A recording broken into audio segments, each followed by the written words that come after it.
वो नंदी तुम्हें मार देगा, तुम उधर से मत जाओ, तुम उधर से बिल्कुल निकल कर मत जाना, नहीं तो वो नंदी तुम्हें मारेगा। इतने में तुलसीदास जी ने कहा, मैंने अभी हाल गंगा जी के तट पर चौपाई लिखी कि सिया राममय सब जग जानी। सब में राम समाया है तो नंदी मुझे मार नहीं सकता, क्योंकि उसमें भी राम है, उसमें भी भगवान है। मैं तो जाऊंगा, चले। और इतनी देर में वो नंदी आया और तुलसीदास जी को सींग पे उठाया, पटक दिया, रोंद दिया और चले गए। तुलसीदास जी को गुस्सा आया, गंगा जी के घाट पर, ये बक्से नहीं चल रहे हैं, तुलसीदास जी को गुस्सा आया, गंगा जी के घाट पर वापस गए, कलम उठाया और चौपाई काटने लगे। इतनी देर में श्री हनुमान जी महाराज आए और हनुमान जी ने कहा, तुलसीदास जी तुम चौपाई क्यों काट रहे हो? कहा, मैंने लिखा कि सिया राममय सब जग जानी। जब मैंने सब में राम देखा था, नंदी में भी राम देखा था, बेल में भी राम देखा था, उस वृषभ में भी राम देखा था, तो उस बेल ने मुझे क्यों मारा? इसलिए मुझे ये चौपाई काटना। तो हनुमान जी बोले, तुम बेल में राम देख रहे थे, वो छोटा सा बच्चा आकर बताया, उसमें राम नजर नहीं आया कि उधर नहीं जाना है, वो रास्ता बेकार है, वो रास्ते में कोई खड़ा हुआ है, मार देगा तुमको, तुम्हें काट देगा। अगर कोई बच्चा आकर बता रहा है तो उसमें भी तो राम दिखना चाहिए। हम संपूर्ण ब्रह्मांड में राम देख रहे हैं, पर जो हमारे नज़दीक में है, जो हमारे पास में है, जो हमारे करीब में है, हम उसमें परमात्मा का दर्शन नहीं कर पाते। पितृपक्ष चल रहा है, श्राद्ध चल रहा है, हम पितरों में भगवान देख रहे हैं जो चले गए, और जो घर में माँ बाप बैठे हुए हैं उसमें हम भगवान देख ही नहीं पा रहे।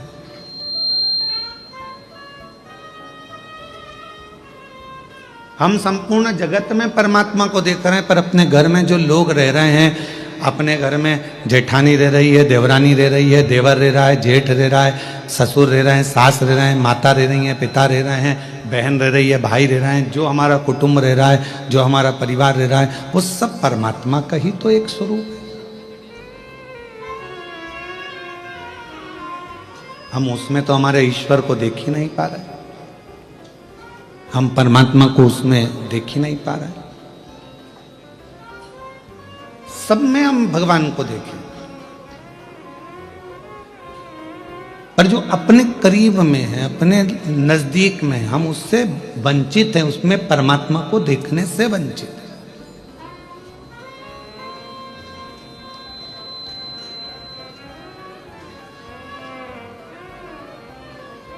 भूख, भोजन और भय, क्या क्या चीज है? जम के बोलो।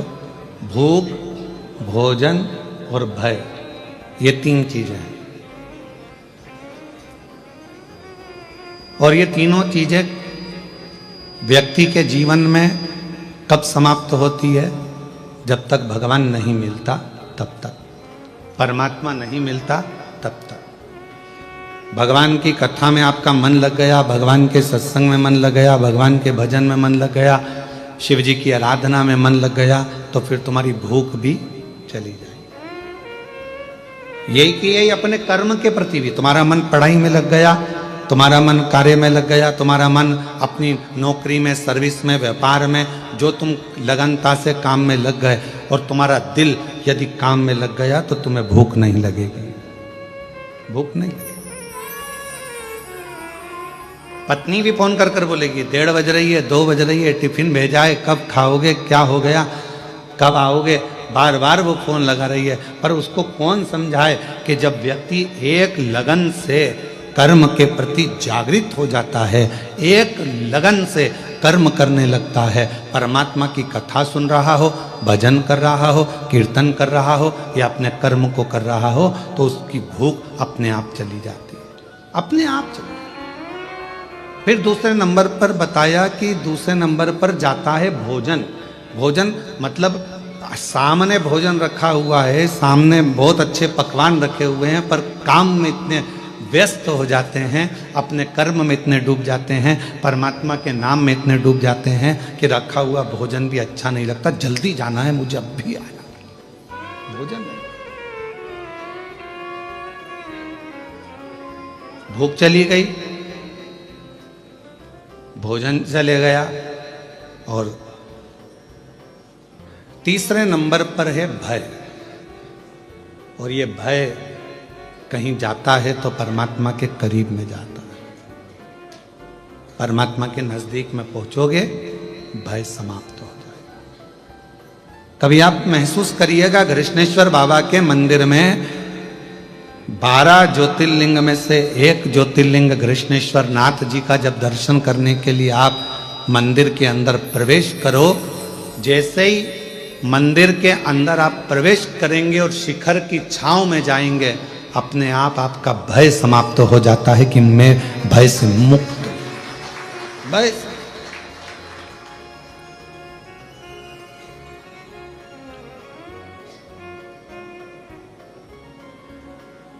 भय कब लगता है? जब व्यक्ति अकेला होता है।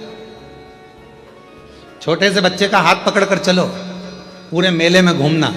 कृष्णेश्वर बाबा का जो मेला भरा है ना, आपके आसपास में कोई मेला भरा है तो बच्चा साथ में रहे, अपने पापा के, अपनी मम्मी के, अपने भाऊ के, अपने पिताजी के और माताजी का, अपनी आई का हाथ पकड़ा हो और बच्चा सब दूर घूमेगा ना, तो उसको मेला बहुत अच्छा लगता है, खूब खुश होता है, मेले में खूब नाचता है, खूब आनंद लेता है। पर वो बच्चे का हाथ छूट गया, अकेला हो गया, अब वो मेला अच्छा लगेगा क्या उसको?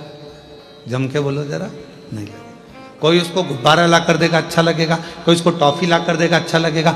बच्चे को मेला कब तक अच्छा लग रहा है? जब तक वो अपने पिता का हाथ पकड़ा हुआ है तो वो भय से मुक्त है।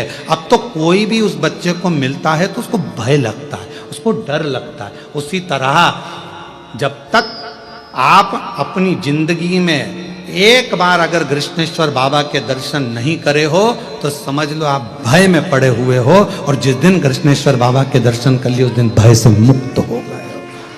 भय से। पिता है मेरा साथ में, मेरा बाबुल है साथ में, मेरा बाबा है साथ में, मेरा शंभू मेरे साथ में है।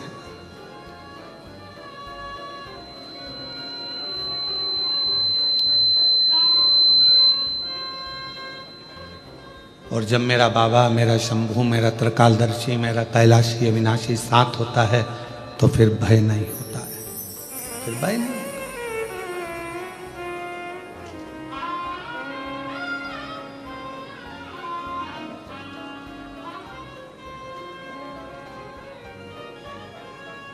वो कहे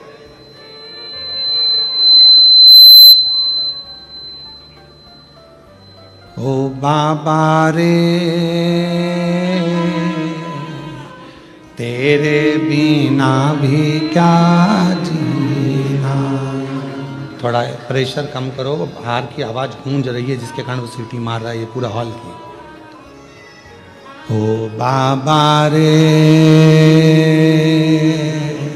तेरे बिना भी क्या जीना। ओ शंभू रे तेरे बिना भी क्या जीना। फूलों में कलियों में काशी की गलियों में, फूलों में कलियों में काशी की गलियों में तेरे बिना कुछ कहीं ना। तेरे बिना भी क्या जीना। ओ भोले रे तेरे बिना भी क्या जीना। ओ शंभू रे तेरे बिना भी क्या जीना। फूलों में कलियों में काशी की गलियों में, फूलों में कलियों में काशी की गलियों में तेरे बिना कुछ कहीं ना, तेरे बिना भी क्या जीना, ओ बाबा रे तेरे बिना भी क्या जीना, ओ शंभू रे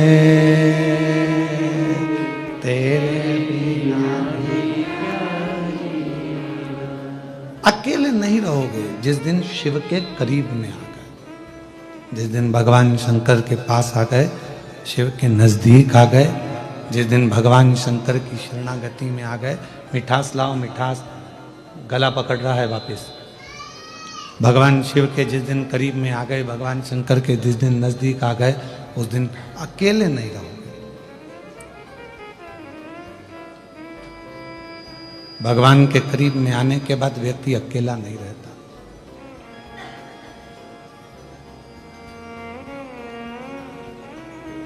रोज एक लोटा जल चढ़ाते हो,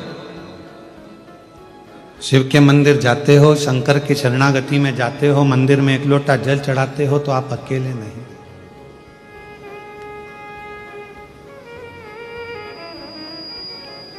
अभी आपको कथा में कहा था कि भोजन 5 रात्रि हमारे पेट में रहता है, शरीर में रहता है। दूध जम के बोलो 7 रात्रि हमारे शरीर में रहता है।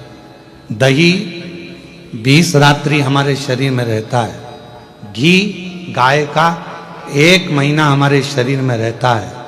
और जो भगवान शंकर के मंदिर में जाकर एक लोटा जल चढ़ाकर उसका आचमन कर लेता है, वो हर घड़ी हर पल शिव हमारी श्वासों में रहता है, हर पल रहता, हर घड़ी रहता।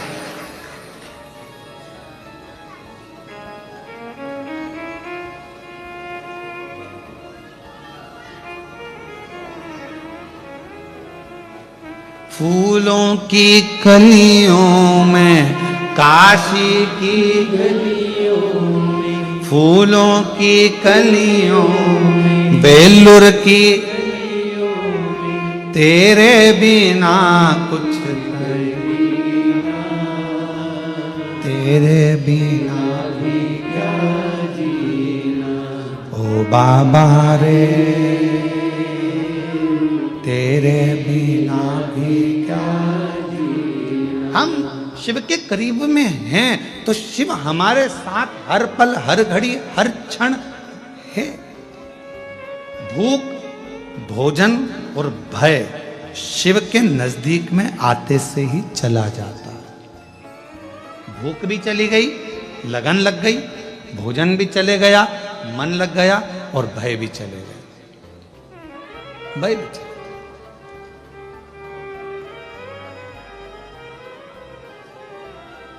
अब जब भगवान से लगन लगाकर बैठ गए तो पूरन पोली और आमटी भाएगी।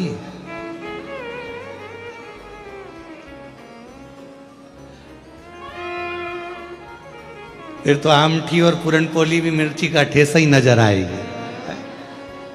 फिर क्या बात है।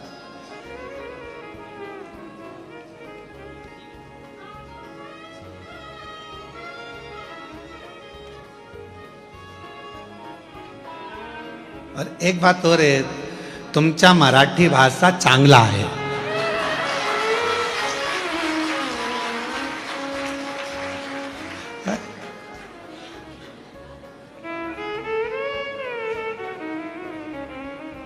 और तुमचा जेवण भी चांगला आहे।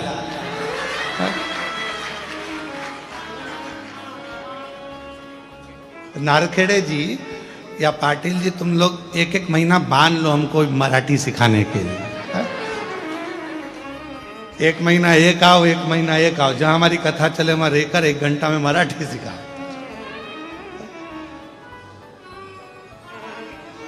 अब शिव के जितने करीब में हम कहेंगे कि फिर ना तो भूख लग रही है, ना भोजन भा रहा है, ना भय। अब होगा जो देखा जाएगा, तुम्हें अपना बना बैठे जो होगा देखा। जब उससे लगन लग गई तो फिर अब क्या सोचा।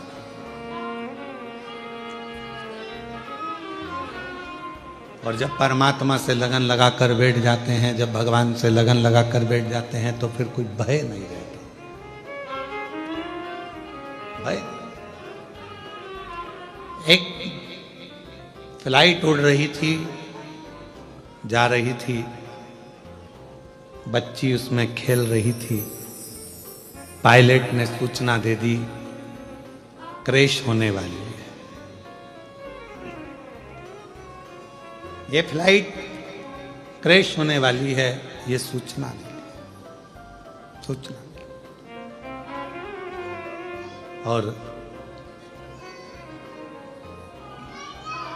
ऐसी सूचना मिली,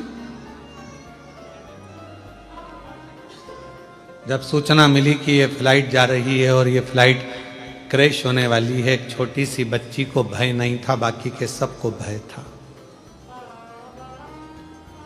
महिलाएं रो रही थी, पुरुष रो रहे थे, बच्चे रो रहे थे, पर एक छोटी सी लड़की नहीं रो रही थी। वो नहीं रो रही, वो खेल रही है।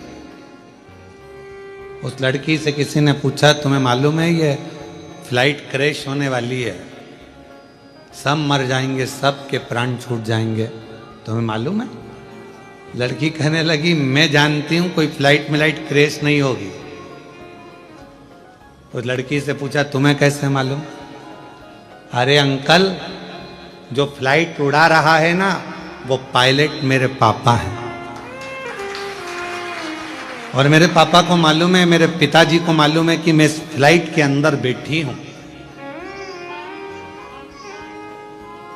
जब फ्लाइट उड़ाने वाला तुम्हारा पिता होगा, उसको मालूम होगा कि तुम अंदर हो, तो वो फ्लाइट क्रैश होने देगा? पूरे दम लगा देगा कि इसमें फ्लाइट में मेरी बेटी बैठी है। तुम्हारी जिंदगी में दुख आया, तुमने शिव जी को एक लोटा जल चढ़ाना प्रारंभ करा, समझ लो कि तुम्हारी जिंदगी में दुख आया है, मतलब फ्लाइट में तुम बैठे हो, पर याद रखना फ्लाइट चलाने वाला तुम्हारा पिता कृष्णेश्वर महादेव है। क्यों सोचना? किस लिए विचार करना? क्यों सोचना? हम उस पे आधारित तो हों। हम उस पे आधारित ही नहीं हो पाए तो क्या मतलब का?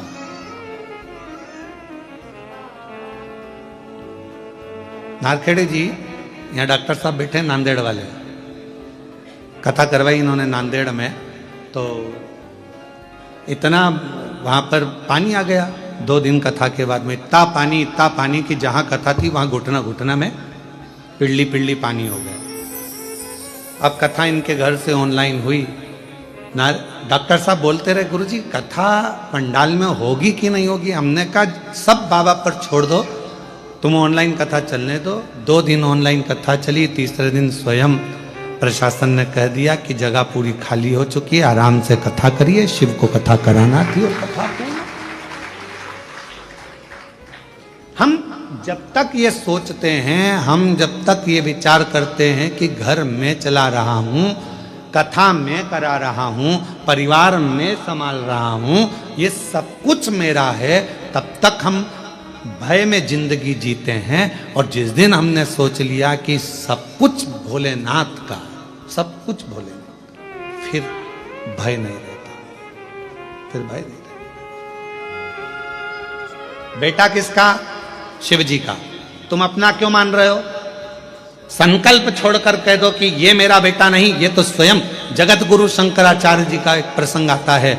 जगत गुरु शंकराचार्य जी जब बाल्य अवस्था में थे, छोटे सी अवस्था थी, और उनके अंदर इतनी विद्वत्ता थी भगवत भजन की, और वो जब माता जी के साथ में तालाब में गए तो माँ उनको जाने नहीं दे, उनको भजन करने नहीं दे, उनको लगे कि ये मुझे छोड़कर चले जाएगा। माँ के सामने तालाब के अंदर चले गए छोटा सा बालक शंकर, और अंदर गए और चिल्लाने लगे, माँ मुझे मगर ने पकड़ लिया, माँ मुझे मगर ने पकड़ लिया। माँ अंदर कैसे जाए, उसे तैरना नहीं आता था, बच्चे को कैसे भगाए? तब शंकर ने कहा, माँ मगर कह रहा है, तू मुझे अब्बी की अब्बी दान दे दे शिव जी को, कि मेरा बेटा शंकर का।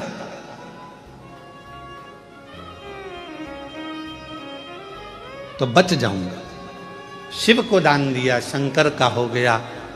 आज वो पूरे विश्व में जगत गुरु शंकराचार्य जी ने 4 पीठों का निर्माण कर कर संपूर्ण जगत को आनंद दिया।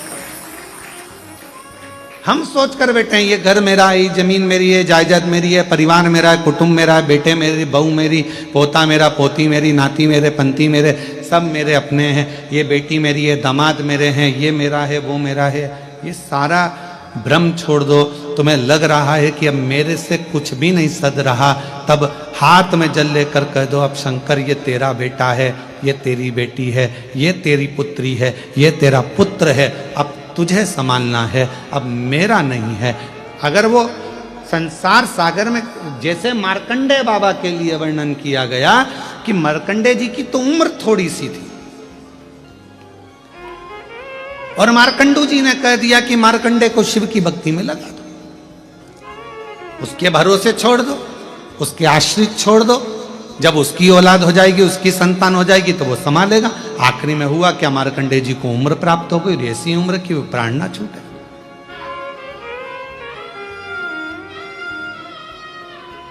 हम ब्रह्म में जी रहे हैं। ये मेरा बेटा, ये मेरी बेटी, ये मेरा परिवार, ये मेरा परिवार, ना ना ना। जिस दिन आपने ये विचार कर लिया कि ये सब कुछ मेरे भोलेनाथ का है, मेरा बेटा भी शंकर का, मेरी बेटी भी शंकर की, तब अगर ये मेरा बेटा ठीक है, अगर मेरा बच्चा ठीक हो। और हम कई लोगों से, ऐसे कई लोग आते हैं कुबेरेश्वर धाम पर जिनको डॉक्टर ने, कई बीमार लोग आते हैं। हम तो कहेंगे कि बहुत ज़्यादा तबीयत खराब है, स्वास्थ्य ठीक नहीं है, तो हम तो उनसे कहते हैं कि अपने घर में रहकर कथा सुनो और बाबा का भजन करो, जब ठीक हो जाओ तब बाबा के धाम। फिर भी लोग नहीं मानते, आ जाते बहुत बीमार से, किसी को कैंसर हो गया, किसी का किडनी लीवर खराब हो गया, किसी का कुछ हो गया।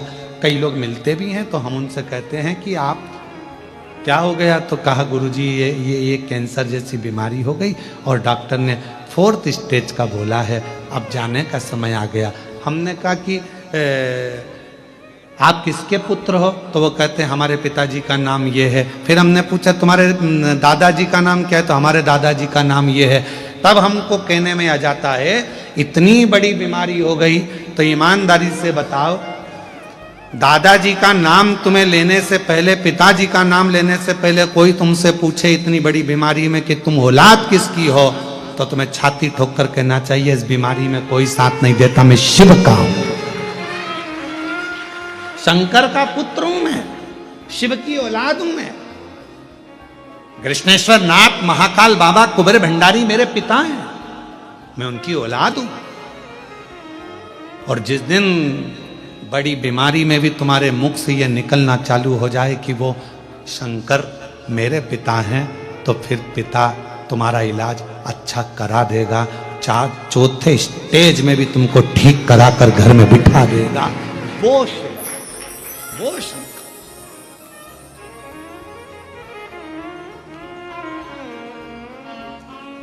और जब बड़ी बीमारी से अगर आप बच जाएं, बाबा की कृपा हो जाए, बहुत करुणा। अभी हम मीडिया पर देखते हैं कि उसमें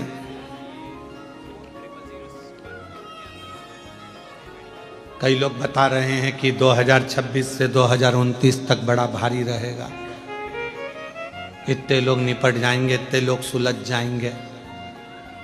हम सबसे कहते हैं, सबने बताया कि एक ये 2026 से लेकर 2029 तक इतने मरेंगे, ऐसा उपद्रव होगा, ऐसा होगा, वैसा होगा, हम सब मान रहे हैं।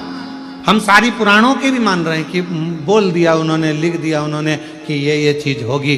पर इतना भी हम विश्वास के साथ कहते हैं 2026 से लेकर 2029 तक एक दिन भी शिव महापुराण की कथा मत छोड़ो, तुम्हारा बाल बांका नहीं हो। कथा मत छोड़ो तुम एक दिन भी। मोबाइल में जिसमें मिल जाए तुम्हें, फेसबुक, यूट्यूब, तुम शंकर की कथा को सुनना चालू कर दो। दुनिया में कितना भी उपद्रव होगा पर तुम्हारा बाल बांका नहीं होगा, बाल बांका नहीं। उसको पिता मान लो ना।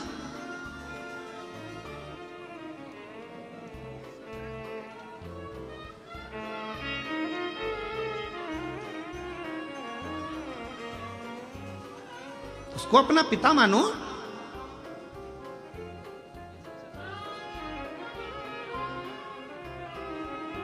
और जब हम उसको पिता मानेंगे तो हमारे भीतर का भाव अपने आप जागे। हमारे जितने रोग हैं, हमारी जितनी तकलीफें, हमारे जितने दुख हैं, सब शिव के। हमारा है ही क्या। वो एक गाने की लाइन हमारे निकलेश जी कहते हैं ना, मेरी गाड़ी मेरा बंगला,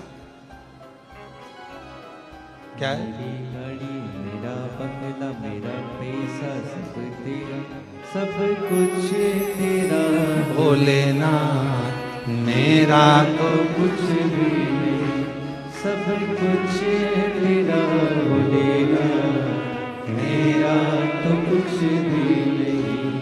मेरी गाड़ी मेरा बंगला, मेरा पैसा सब तेरा, सब कुछ तेरा भोलेनाथ, मेरा तो कुछ भी नहीं। अभी भी तुम्हारे मुंह से आवाज नहीं निकल रही कि मेरा तो कुछ भी नहीं। इतने चतुर हो तुम लोग, जरा विचार कर रहे हो। अभी भी तुम्हारे को लग रहा है सब कुछ मेरा,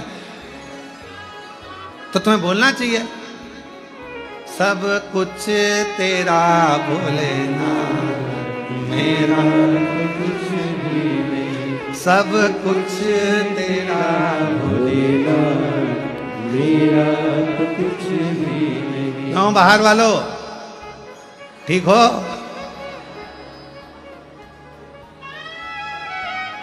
तुम भी बोल दो सब कुछ तेरा भोलेनाथ, मेरा तो कुछ भी नहीं, सब कुछ तेरा भोलेनाथ, मेरा तो कुछ भी नहीं, सब कुछ तेरा भोलेनाथ, मेरा तो कुछ भी नहीं। ये मेरा है क्या? संसार में जो कुछ मिला ये सारा जीवन का हर पल 21,600 श्वास जो रोज मिलती है, 3.5 करोड़ रोम छिद्र जो मनुष्य के शरीर में मिले हैं, और ये 21,600 श्वास जो मिल रही है, ये सब शिव की तो है। भय से मुक्त होने का सबसे सुंदर तरीका है भगवान की भक्ति। भूख, भोजन और भय, ये तीनों भगवान की भक्ति से चले जाते हैं। भय चले गया ना तो जीवन का सब कुछ हो गया। आज के जमाने में व्यक्ति भय से ग्रसित है। भय।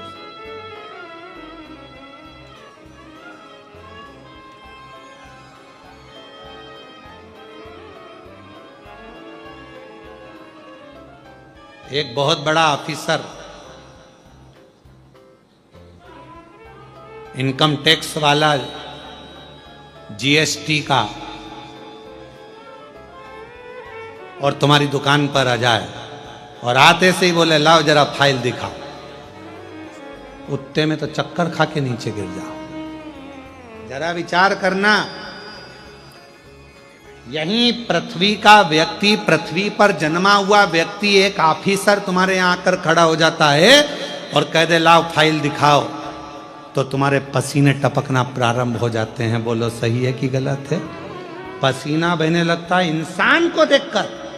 केवल उसने हिसाब मांगा, ये 5 लाख, ये 15 लाख, ये 25 लाख, ये 10 लाख कहां गए, कैसे हुए, क्या हुआ, जीएसटी क्यों नहीं भरी है, क्यों नहीं भरा, उतनी देर में पसीना बहने लगता है। बोलो सही है गलत है?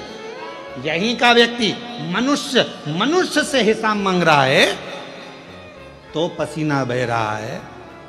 अब उसने तो 2 साल का हिसाब मांगा, वो 100 साल का मांगेगा। विचार करिएगा जरा, यहां के व्यक्ति को हिसाब देने में पसीना बह रहा है तो उसको हिसाब देने में तो क्या क्या बहेगा तुम ही देख लेना, उसको हिसाब देने में। अब तुम सोचो कि हिसाब नहीं मांगेगा, मांगेगा वो तो। बचपन में क्या करा, जवानी में क्या करा, देड़ी में क्या करा, बुढ़ापा का कमाया, तेरे को इतनी श्वासें दी थी, 21,600 श्वास रोज देता था, उसमें से कितनी श्वास तूने कथा में लगाई, कितनी श्वास तूने कृष्णेश्वर महादेव की सेवा में लगाई, कितनी श्वास तूने भगवान की सेवा में लगाई, कितनी श्वास तूने परमात्मा की सेवा में लगाई। पूछेगा वो, एक एक चीज का हिसाब लेगा। तुम अपने बच्चे को 50 रुपए देकर भेजती हो, जा बिस्कुट का पुड़ा लेकर आ। बच्चा बिस्कुट का पुड़ा लेकर आया तो तुमने हिसाब मांगा कि नहीं मांगा? क्यों, कितने का लाया बिस्कुट का पुड़ा? मम्मी 10 रुपए का। चाय की पत्ती 10 रुपए की। अच्छा ला 30 रुपए वापिस दे। जब तुम अपने सगे बेटे से, अपनी औलाद से हिसाब मांगोगी तो वो भी तो तुमसे हिसाब मांगेगा कि नीचे जाकर तूने करा क्या था। खूब रही वेल्लूर में, कभी कृष्णेश्वर बाबा के दर्शन करने गई कि एलोराई घूमती रही, वो भी तो पूछेगा। वो पूछेगा तेरे से कि केवल गुफा ही गुफा घूमती रही, खंडेरा आदि घूमती रही, और वो मंदिर में बैठा था, तू एक दिन नहीं जा पाई।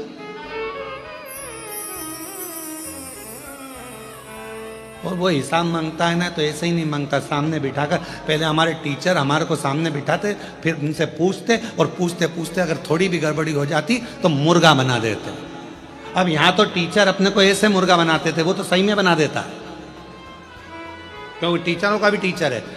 तुमने जरा सी गलती करी तो यहाँ तो टीचर अपने को बता रहे हैं कि तुम गलती करोगे तो मैं तुम्हें मुर्गा बना दूंगा। बोलो बोलो, सही है कि गलत है? मैं तुम्हें मुर्गा बना दूंगा। भगवान भी कहता है तूने पृथ्वी पर जाकर अगर जरा सी भी गलती करी तो अगला जन्म तेरे मुर्गे का है, और मुर्गे का जन्म पाने के बाद में भी अगर तूने गड़बड़ी कर दी तो तुझे कछुआ बना दूंगा। कछुए से छूटा तो माथे का जू, और कोई भी तेरे को ले निपटा देगा 1 मिनट में, खल्लास 1 मिनट। और हर बार अगर पलटेगा, कभी इस बात पे पलट जाता है, कभी उस बात पे पलट जाता है, कभी ये बात बोलेगा, कभी वो बात बोलेगा, 2 बात बोलेगा, तो अगला जन्म तेरे को बारिश में केचुआ बना दूंगा।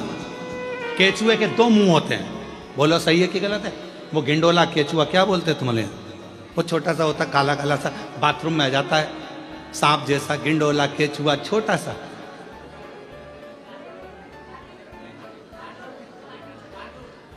डांडूर,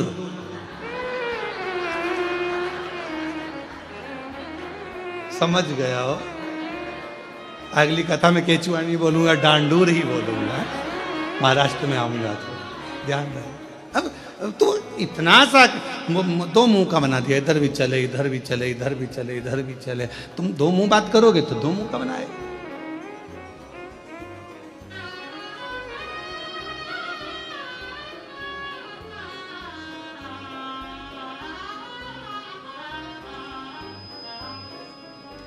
सब कुछ तेरो भोलेनाथ, मेरा तो कुछ भी, सब कुछ तेरो भोलेनाथ, मेरा तो कुछ भी नहीं। मेरी गाड़ी, मेरा बंगला, मेरा पैसा सब तेरा, सब कुछ तेरा भोलेनाथ, मेरा तो कुछ भी नहीं। सब कुछ तेरा भोलेनाथ, मेरा तो कुछ भी नहीं। अब भजन वाले ने ये लिखा कि गाड़ी बंगला पैसा सब तेरा, मेरा तो कुछ भी नहीं। खुद का तो लिखा ही नहीं। ये पप्पू की अम्मा, मैं पप्पू का बापू, सब कुछ तेरो सरकार, हमरा तो सब तेरा, हमारा है क्या? संसार में जन्म लिया ये तेरी कृपा से आए, तेरी कृपा से संसार में आ गए, तेरी कृपा से पहुंच गए। और तेरी कृपा है जो पितृपक्ष में शिव महापुराण की कथा 12 ज्योतिर्लिंग में से एक ज्योतिर्लिंग कृष्णेश्वर नाथ के गोद में बैठकर हो रही है, ये तेरी कृपा।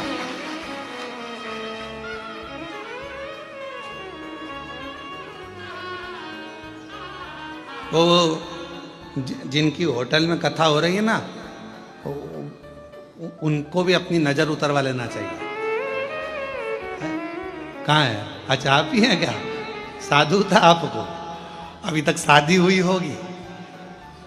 यहाँ लोग बहुत बंधन में बंधे होंगे, गठ जोड़े में खूब माला और मंगल सूत्र पहनाए गए होंगे, पर पहला आयोजन है जिसमें पुराण पहनाई जा रही है और गठबंधन शिव से हो रहा है।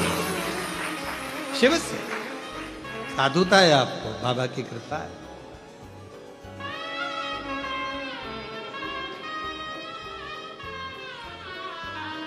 शिव तत्व की प्राप्ति हो, भगवान शंकर की करुणा, भगवान शंकर की उदारता। हम ये विचार करना छोड़ दें तो ध्यान देना कि भूख भोजन और भय, ये तीनों मेरे देव अधिदेव महादेव के भजन से अपने आप धीरे धीरे धीरे धीरे समाप्त हो जाते हैं। भय अगर मिट गया तो परमात्मा अपने पास खड़ा है, ये महसूस होने लगता है। भय कब तक रहता है? जब तक हमें लगता है कि ये मेरा।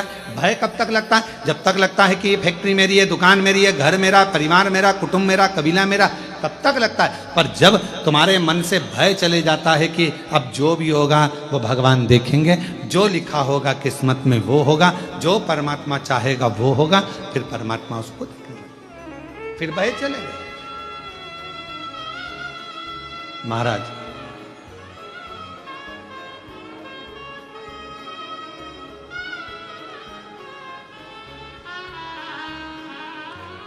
मायके में मां का होना बहुत जरूरी है। किसका होना? मां का। जम के बोलो जरा, मायके में किसका होना जरूरी है? मायके में सब हैं और मां नहीं है तो वो मायका सुना है, वो मायका सुना है। मायके में सब हैं और मां नहीं है तो मायका सुना। मायके में मां का होना जरूरी है और अपने घर के मंदिर में महादेव का होना जरूरी है, वरना मंदिर भी सुना, वरना मंदिर भी सुना। मंदिर की श्रेष्ठता, जैसे लिंगायत, शैव लिंगायत संप्रदाय के अंतर्गत गले में शिवलिंग को डालकर अपने गले में शिवलिंग रखकर यह निश्चित कर दिया जाता है कि यह शरीर भी तुम्हारा मंदिर है, और उस मंदिर के अंदर शैव लिंगायत संप्रदाय कहती है कि यह शिवलिंग तुम्हारे गले में जो पड़ा हुआ है, ये तन रूपी मंदिर के अंदर मन के भाव से ये शिवलिंग तुम्हारे गले में डाला गया है, अर्थात तुम्हारा ये शरीर चलता फिरता मंदिर है जिसमें ये शिवलिंग विराजमान है और अपने जीवन का आनंद दे। शिवलिंगायत संप्रदाय के अंतर्गत एक छोटे से छोटे बच्चे से लेकर बड़े से बड़े बुजुर्ग तक भी गले के अंदर शिवलिंग धारण करते हैं। शिवलिंगायत संप्रदाय, वीर शिवलिंगायत संप्रदाय के अंतर्गत, एक वीर शिवलिंगायत संप्रदाय के अंतर्गत गले के अंदर एक शिवलिंग रखा जाता है। वो इस भाव से रखा जाता है कि ये शरीर भी चलता फिरता मंदिर है। मायका, मां के बिना खाली दिखता है, घर का मंदिर महादेव के बिना खाली दिखता है, और ये मनुष्य रूपी शरीर का मंदिर भी शिवलिंग के बिना खाली दिखता है, रुद्राक्ष के बिना खाली दिखता है, त्रिपुंड के बिना खाली दिखता है, खाली।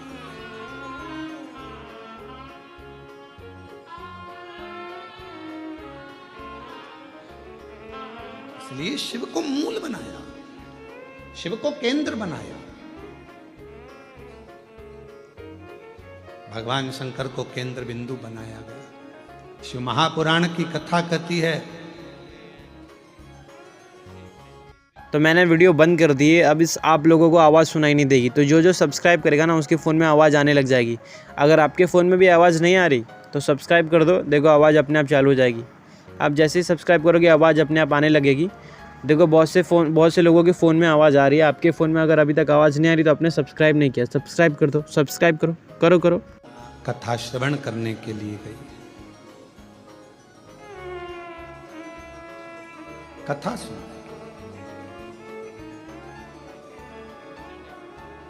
पर मन नहीं लगा उनका। शिव महापुराण का नियम है कि कथा में बैठकर जो हम सोचते हैं, विचारते हैं, वो हमको मिलता है।